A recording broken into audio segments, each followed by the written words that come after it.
Breaking news. కులగణనలో పాల్గొనాలని కేసీఆర్, హరీష్ రావు, కేటీఆర్ ఇంటి ముందు మేల్కొలుపు డప్పు కొట్టాలని బలహీన వర్గాలకు సీఎం రేవంత్ రెడ్డి పిలుపునిచ్చారు. సర్వేలో పాల్గొనకపోతే సామాజిక బహిష్కరణ చేయాలన్నారు.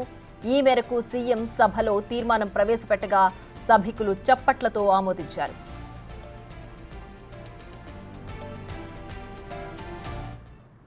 సోదరులకు సంఘాలకు నేను విజ్ఞప్తి చేస్తున్నా. చంద్రశేఖరరావు ఇంటి ముందల, హరీష్ రావు ఇంటి ముందల, తారక రామారావు ఇంటి ముందల మేలుకొలుపు డప్పు కొట్టండి.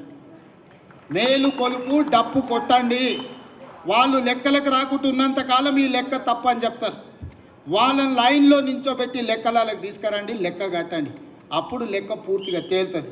లేకపోతే సామాజిక బహిష్కరణ అనే శిక్ష విధించండి. వాళ్ళకు కులగణన సర్వేలో పాల్గొనకపోతే, వివరాలు అందించకపోతే తెలంగాణ సమాజం నుంచి చంద్రశేఖరరావును, తారక రామారావును, హరీష్ రావును సామాజిక బహిష్కరణ చేయాలని ఈ సమావేశంలో నేను తీర్మానం ప్రవేశపెడుతున్నా.